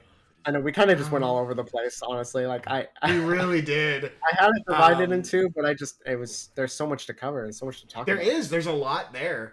We already talked about how I think they need to handle the story. What else could Resident Evil 4, the original, improve on? I will say that while some people don't like the island sequence because it seems like a massive tonal shift, and it is, I won't disagree with that. But I think people might be missing the point of the island sequence, because from what I can tell, I never got any official confirmation for this, but the point of the island is to demonstrate and show off like the labs where this plaga was developed, because you can't develop and manipulate a parasite in a castle, because that's where the plaga is from originally. The plaga is from the castle ruins, and then they took it to the island and they started manipulating it and improving it, which is what Krauser was on the island. And so I understand that some people are like, oh, the island sequence is garbage and it needs to go. Kind of get it, kind of don't. So people that are like, oh, the island sequence should be removed, I can go either way on it. But one thing that I will say that could be improved is just, like, can there be less regenerators, please? I still have nightmares. I just do not wish to deal with regenerators I actually have the opposite of my notes. I want more. I mean, I do, because they're so terrifying. They're really good. I love them as an enemy, but God, they terrify me to this day. The breathing, the amount of abilities they have, like, they're dismembered and they're still, like, coming at you, like, they're just a really good enemy. I've never used the phrase trigger unironically, but regenerator breathing does trigger me. Like, when I hear that shit, my skin still crawls to this day. I'm still nope. That's a good thing from a horror game. That's what they're supposed to do. Yep. And so I think they would benefit from having more of them. I think they would have. I think they need to be more present in other parts of the game, not just on the island. There's like weirder enemies in RE4, like I said, the xenomorph guy, and there's some bug people, and the bugs in the castle were always kind of wild to me. I never understood that. I guess Gigante is kind of like iconic now, even though he doesn't make any fucking sense. What doesn't make sense to me is Gigante in 5, because from what I can tell, I don't know the exact origins of Gigante, but I think Gigante in 4 was meant to be like a mutated villager that had like giantism, and then was infected by the plaga, and the plaga just kind of went wild and made him 10 feet tall or whatever, right? Yeah. Fine. Whatever. Why is there one of those in Resident Evil 5? That made no sense to me. Where did he come from? Motherfucker on vacation from Europe and was just like, hey, I'm gonna go to Africa, and then just got wrapped up in some bullshit. The problem is they put it on the cover of the game. Now he's just an icon. It's the same with like Pyramid Head coming back in Silent Hill games, even though he's only relevant to 2. Yeah. It's just people know it. So whatever. Okay. But yeah, we'll allow him. Count down the other goofy enemies, including Salazar. Yeah, all right, fine. But if he's here, Sounds whatever, like- fine. Make him a joke or something, I guess. Yeah, He's very- okay. If they change him or remove him, I want there to at least be a reference to his old voice in the game. I need Yeah. there to be like an audio log or something with the old voice actor bitching about being unemployed. I just need something. Okay, so let's see. Things they can improve, things that they did well. What is the next thing to cover? I actually got everything on my list. Let's see. I We think just the scattershot thing. it. Yeah, I think the next thing to cover would be. Do you think they're gonna go really wild with like the environments? So like, the footage in the trailer shows a very weird perspective on the timeline because if I remember correctly, Leon arrives at the village during the day, and the first scene we see him approaching the cottage is at night. So I'm like, what is going on here? It was a long pee break. Yeah, Huge pee break. it's so cold. Oh yeah, are they gonna have the cops? Are the cops gonna be there? Are they there? Oh man. I don't think so. Oh, Or if they I are, don't they're think going to be so. silent. Oh yeah, because I feel like I don't It's know, going I to be feel like much people- more solemn because it's a secret mission with the top agent, Leon S. Kennedy. Leon S. Kennedy. One of the leaks I had on my list here actually, alongside the clear note was like the models being aged up was like Leon will have a beard, and based on the trailer, I think that's fairly safe to debunk Leon having a beard because that'd be a little weird. But That's Ryu that has a beard now. Yeah, I was like, bro, looks Leon good. with a beard would be so. Actually, no, I think he had a little one in Resident Evil 6. He had like a little bit of peach fuzz. He had and some shit. stubble. He had some stubble. Yeah, some in 6. stubble. It's true. And I will admit, the stubble works for Leon. He Yeah, works well with agreed. stubble. The graphics for that game, too, kind of lended to that. Yeah, for Resident Evil RE6. 6 was like such a miss of opportunity. Because Resident Evil 5. True. Ugh. I did actually write that in my notes. If you thought the action rolling combat of RE6 would make it into RE4 remake, I don't think so. I think Capcom learned from Resident Evil. it was a little 6. too actiony.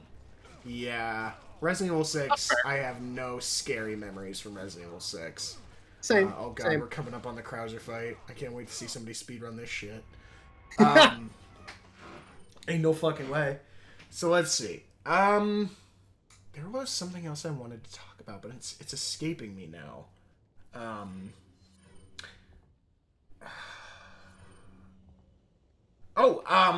There's a lot of people discussing how much they want the Resident Evil 3.5 to be the prominent tone of Resident Evil 4 Remake. Do you know what Resident Evil 3.5 was? I ain't heard of that shit. Okay.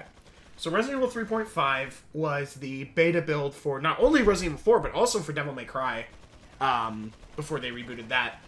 And so what it was is it was basically Leon. It was like a demo for Resident Evil 4, which put Leon in like think like the dollhouse from Resident Evil 8.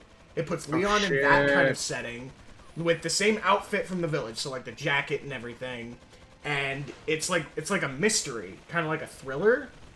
And it's very much so more horror focused, very clearly just by the environment and all the other shit. And so people are like, yeah, that's what Resident Evil 4 should have been, and blah, blah, blah, blah, blah.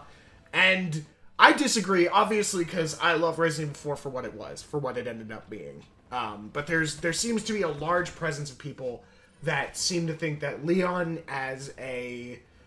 or Leon in a strictly horror-based environment would be a better decision for the RE4 remake than kind of keeping true to what Resident Evil 4 ended up being, and just kind of bringing that into the future.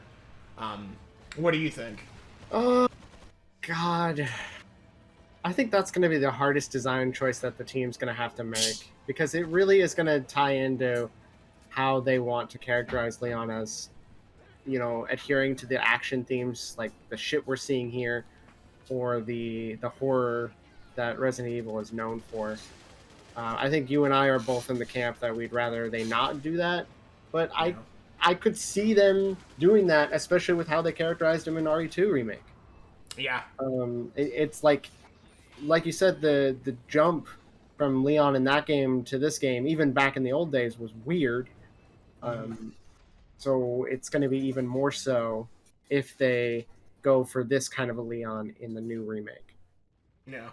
So that's going to be a huge challenge for the developers to do, and I think it would be easier if they didn't. Yeah. Yeah, I agree. I just don't I don't understand why it is that people seem to think that a complete and ultimately undeserved tonal shift, such a severe tonal shift, would be such a good thing. It makes me wonder why they think that is. I feel like it's just a bunch of people that have only seen Resident Evil 4 and maybe didn't play it or something like that. Because it just seems so odd to be like, oh man, Resident Evil 4 just needs to swing the complete opposite direction.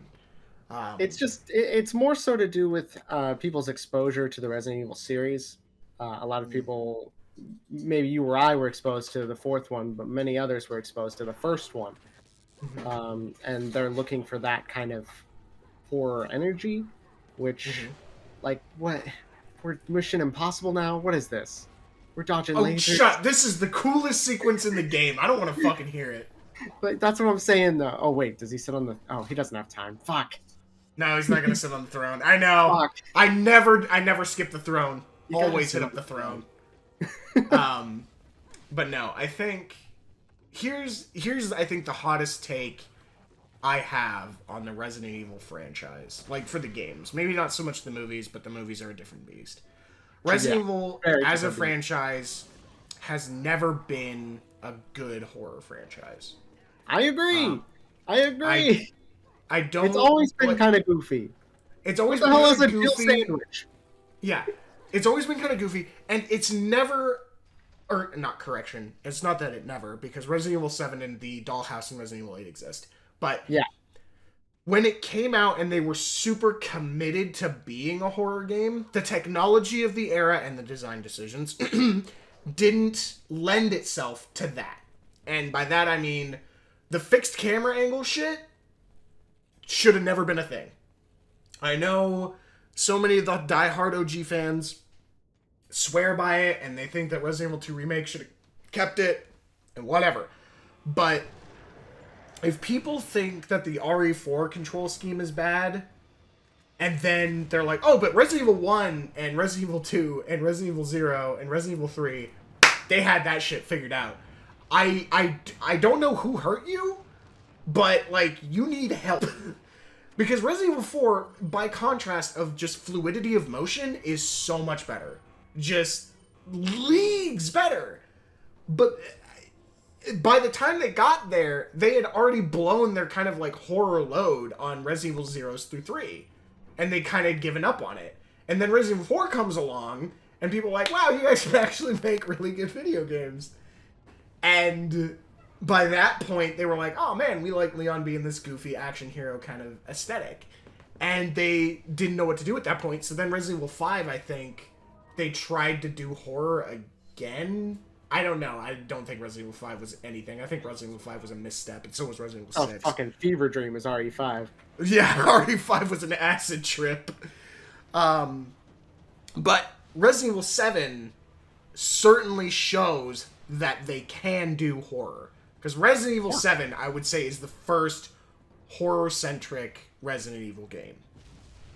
And That's from the first one. yes, the first one. That is the first horror Resident Evil game.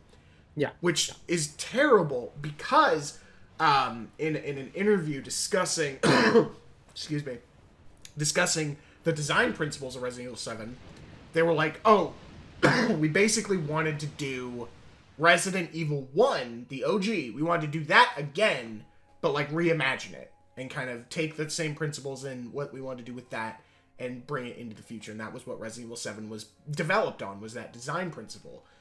Same with how Resident Evil 8 was based off of Resident Evil 4. You can see, like, they were like, oh, these things worked, but things were limited at the time, and yada, yada, yada, and we're bringing them forward. So, I feel like Resident Evil 4 Remaster... Oh, God, the fucking Krauser... I love the fact that you could just fight Krauser in this sequence with a knife. Krauser is just a fucking crybaby. It's great. And so to take Resident Evil 4 that functions as a non-horror game just fine and try to shoehorn it into a horror experience too far would be detrimental, because Capcom doesn't do horror well enough to justify it. That's the big one. Well enough. They can do it. But that's like there's like a whole, just like with Capcom games in general, there's a lot of expected kind of brand. Yeah, campiness to it that is really hard to get away from. And yeah, I did it in 7. I'd still say there were some undertones, but yeah, Lucas for sure. Lucas's entire sequence was all the camp that Resident Evil 7 had. Yeah, that is what I was alluding to. Yeah. Yeah. The blackjack shit. Oh god, I actually really liked that. I will not lie. I'm a sucker for blackjack though, so I'm biased. But yeah, no. Resident Evil 8 definitely had the same kind of campiness to it. It was much more on presentation in Resident Evil 8. And I think I will surmise it as this: if they take the principles of Resident Evil 8 and carry them forward into Resident Evil 4 while keeping the essence of the original as they intend to, I think they'll do fine. Because Resident Evil 8 did a really good job of kind of explaining how, like, Ethan... Oh, what? Oh, you're doing the... Yeah, this part? Yep. That's fucked up. I can't believe they did him like that. Oh, yeah. No, that's how I do the Krauser fight every time. As soon as I figured out you can cheese him with the knife... Cheese him! I learned that on Professional, the fastest way to kill Krauser is to just knife him to death. It is actually just straight cheese. Sorry, I didn't mean to interrupt. It is that bullshit. That was funny as hell. I remember the other thing I was going to talk about. I'll wrap up with this. Yeah. Yeah, so Resident Evil 8 does a good job of showcasing that Ethan Winters as a character has trained and kind of developed more combat efficiency, as demonstrated by the fact that he's able to handle weapons more efficiently and everything in Resident Evil 8. So I think they could carry that forward into Resident Evil 4 Remaster and kind of increase combat fluidity. Good point. Yeah. That was one of the things that when people were discussing Resident Evil 8, they were like, one of the things that they discuss in the game is that how Ethan has gone through military training, and that's prevalent in how he handles his weapons and how he does his reloads and everything. He's clearly had some kind of military training. And I was like, oh yeah, that's really neat. So I think they could carry that forward into Resident Evil 4. But the other thing I wanted to mention was that one of the things that worries me for people going forward into the Resident Evil 4 remaster is that they will try to move away from the environmental storytelling, or basically the exploration-based storytelling, because a lot of the plot of Resident Evil 4 is in the notes that you find lying around. Like, you don't know Luis's story if you don't pick up a single one of the notes. If you don't pick up the notes, you don't know what the fuck the point of Luis is as a character. Like, and I didn't even realize that until recently. I was thinking about it. It was like, because you run into Luis like 3 or 4 times, and he tells you, like, when he's dying, spoiler alert, Luis is gonna die in the remaster probably. Shocker, I know. But he's he tells you, right? Yeah, he was dead as shit. No, he's confirmed in Remake. Yes, he's in the trailer actually. You see him with his trademark pistol. When he dies, he admits to Leon, he's like, oh, I was a biological researcher and Sadler fucking hired me to help manipulate the Plaga, blah, blah, blah, blah, blah. She what? And she what? And I remember when that happened, when I first saw that cutscene, because I'd been picking up everything, as you do. I remember I was like, oh yeah, that would make sense, given the fact that in some of the documents you read, Luis is talking about, like, the properties of the Plaga. And I was like, it's kind of weird that Luis knows all this shit. I wonder what that's about. And it's like, oh, it's because he was actually working on developing the Plaga for Sadler. Like, wow! But one of the things I saw somebody complaining about is they were like, I want them to get rid of all of Leon's little comments and all of his little whatevers with all the documents around the overworld. And I was like, really? Because otherwise you're not going to get, like, a good chunk of the story. Like, half of the fun of exploring the environment is interacting with things and having Leon go, huh, that's crazy, and then just, like, moving on.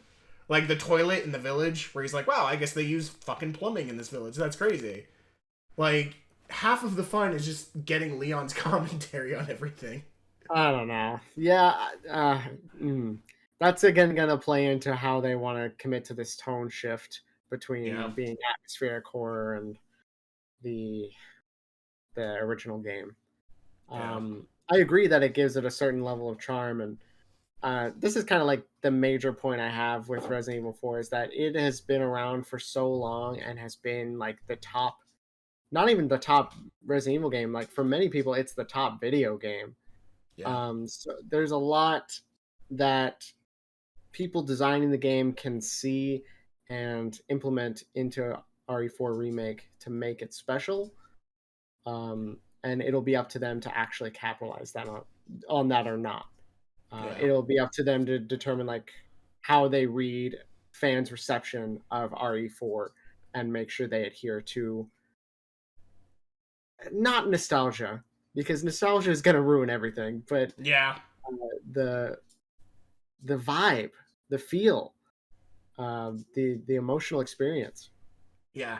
And that's the takeaway here is I think the most important thing to note of this entire conversation is even if they like go completely off the wall and change the game just head to toe and they just keep the main story beats and change everything, I'm not against that on principle because then I can just write it off as like a different game. Yeah. It's just a different, it's not Resident Evil 4. Because I'm not going to let my nostalgia be like, oh man, Resident Evil 4 just needs a facelift and that's it. There are things in Resident Evil 4 that do not in fact hold up today. Like one of the lesser known ones that I thought of that was presented to me earlier today was like how Leon can just look up Ashley's skirt if she's at the top of a ladder. That just doesn't hold up today. That's just kind of weird today. Was it like at the time, was it like a cutesy little thing that was thought of? Yeah, it was. But like today it's like, no, that's weird. Don't do that. So even if like they just completely bastardize the original, I'm not gonna lose sleep over it. I'm just not. Same here. And I don't want a fresh coat of paint in the same things. I want them to fix the problems, even if I think there are very few. I want them fixed. I want, and plus, it's just gonna look so much better. I can't tell you how many times when they've re-released Resident Evil 4 and it just kind of looks the same, but it's just a little. It's got a better frame rate. Like, no, dude, and that's really all I've wanted from these major like re-releases of Resident Evil 4. Is I'm like, when are you guys just gonna remaster it? Like, why are you not remastering it?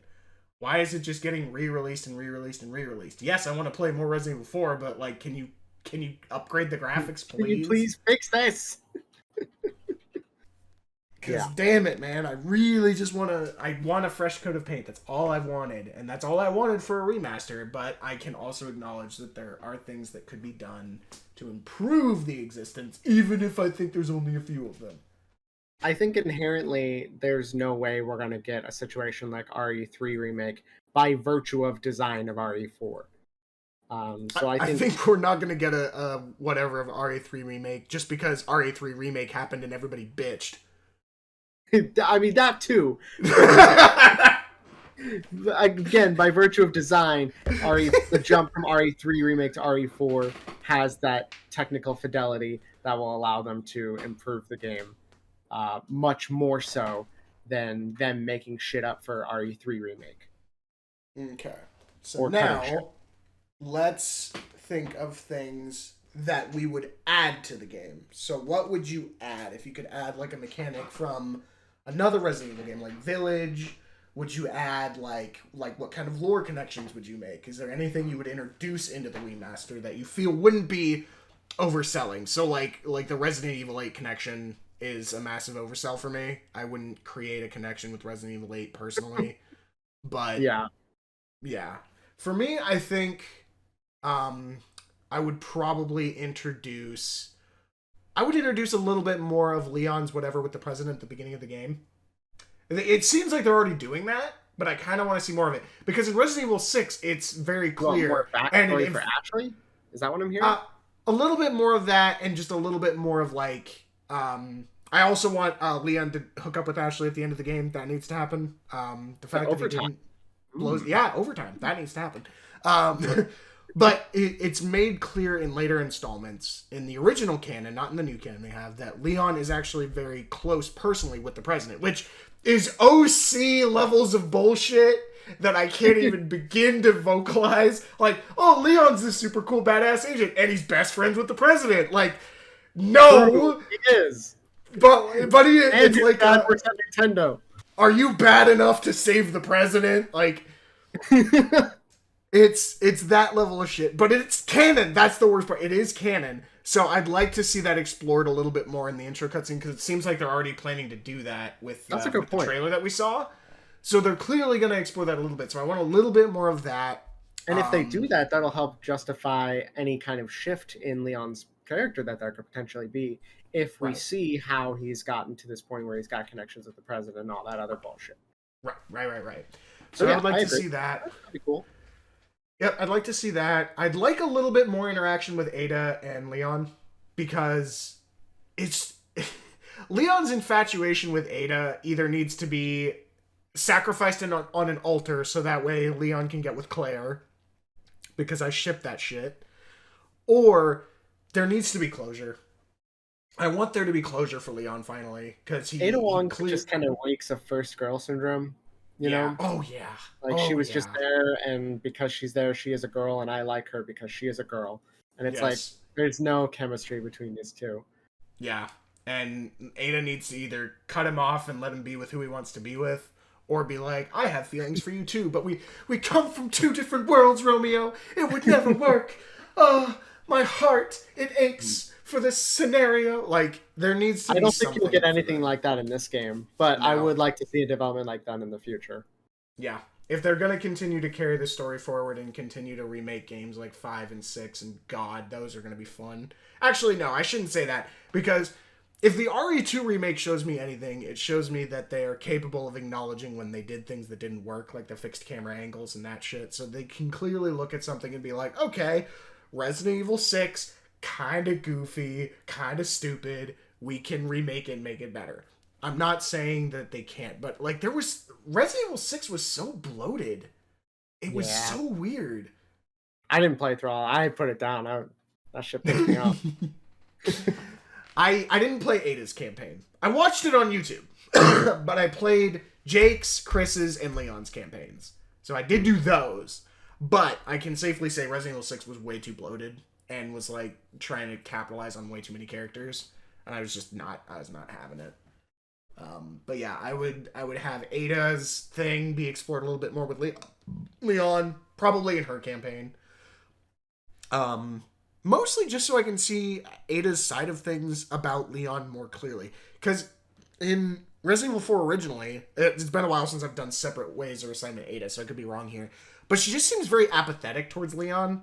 Yeah. She sees him as more of just an asset to take advantage of and use as a distraction to get her own shit done. Truly. I would like to see a more emotional exploration of Ada's motives, if there are any. And if not, make it that far, but it's just that. I'm impressed you made it that far. I'm not. Yeah, I could give a shit if you lived or died. Yeah, it's just cool that you didn't die. Yeah, so I'd like to see that explored more, and then and then Leon's relationship with the president, and I think that's really all I would add is just a little bit more characterization of that of those two storylines. Well, let me say, I do want all of those things, all that, 100%. Expanding on the lore, 100% good in my book.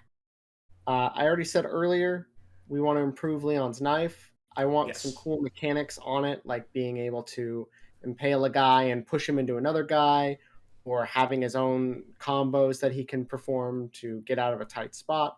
Maybe that requiring a whetstone to resharpen the knife as like a get out of jail card, something like that we've established. Mm-hmm. And other than that, I just want to make sure the Mercenaries mode is kept intact as well as maybe improved. I feel like the coolest part about Mercenaries is that everyone has a little gimmick. which Hmm. is why I want Leon to have the knife gimmick. You know, Krauser can have his cool arm thing. But some characters, like I believe Ada, doesn't have anything except her grappling hook gun, which is Hmm. just used for her to get up buildings. So Yeah. I don't know. I would just like to see that aspect of it is also fleshed out to make it more than just uh, a skin, if that Yeah. makes sense. I think I just thought of this, but this is just like a general design decision I want to carry forward. Not even just Resident Evil 4. I want all of the Mercenaries characters to be in Mercenaries at launch and have unlock criteria, and My then God, have like one or two DLC. that would be so I good. I want like 20 Mercenaries and have like 4 of them unlocked, and then the other 16 are Yes, locked by unlock yes, criteria, yes, because yes. I miss having mystery characters that you have to unlock, like from Bring back the Smash. Tofu Survivor. Yes, bring back characters and have them in the game at launch, and then have us unlock them. Yeah, I miss that shit. I miss unlocking fighters in Smash. I miss unlocking characters. I miss unlocking side campaigns. I'm not against the principle of DLC. Obviously, some games need to be monetized in different ways. I understand that absolutely. But have it be like 1 to 2 DLC mercenaries, maybe for like the next Resident Evil game. Like if you guys are already deciding, yeah, what your next Resident Evil installment be, have that be the DLC for mercenaries, and then have 16 unlockable mercenaries. Beat the game on the hardest difficulty. Beat the game only using this gun. Beat the game under this criteria.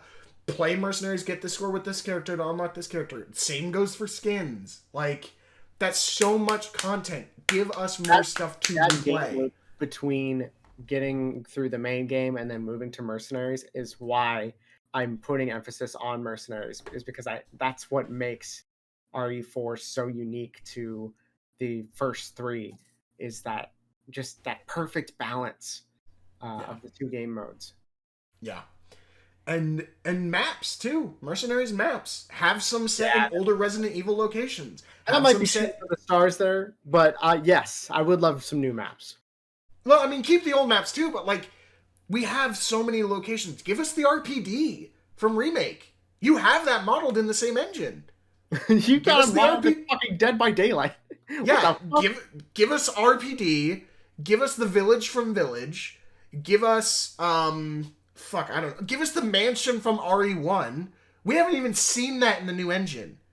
The Resident Evil 1 remake was a remaster. Or sorry, correction.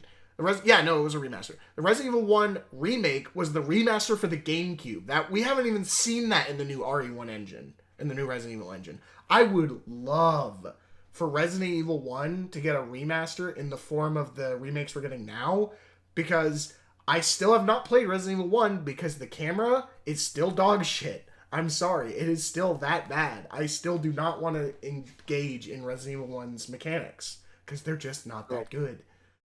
Damn, dude. That is the hottest take he'll say on stream. I gotta tell you. I think you're gonna be fighting a lot of people with that take. I mean, my hands are buy one, get one free, so square up if you need to.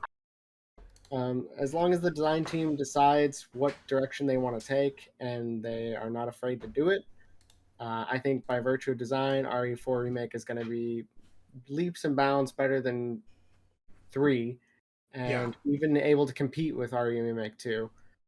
yeah, I don't expect it to uproot the original RE4, but I no. expect this original experience to be very nice. Yeah, I only want the game to be fun, and I want it to be a close enough version to Resident Evil 4 that it doesn't feel like it's bastardizing the legacy that it's built upon. I think that's the biggest takeaway from me, is if it just completely uproots everything that was Resident Evil 4, I'm going to feel a little whatever about it. But as long as it's still fun and there's good replay value, I can get behind it. And I think that's all it needs to be at the end of the day. It's a video game. It needs to be fun, regardless of how I feel it's designed. Yes, sir! So we are going to be compiling our thoughts and highlights into a YouTube video. Is that your Yes. plan? Yes, that is the plan at the moment. My man I Zero finished the is first going video, to- which is just me, and then the Yeah, second he's video is just going to diving be into it. this. and then we'll cut and splice this footage here for a more digestible content.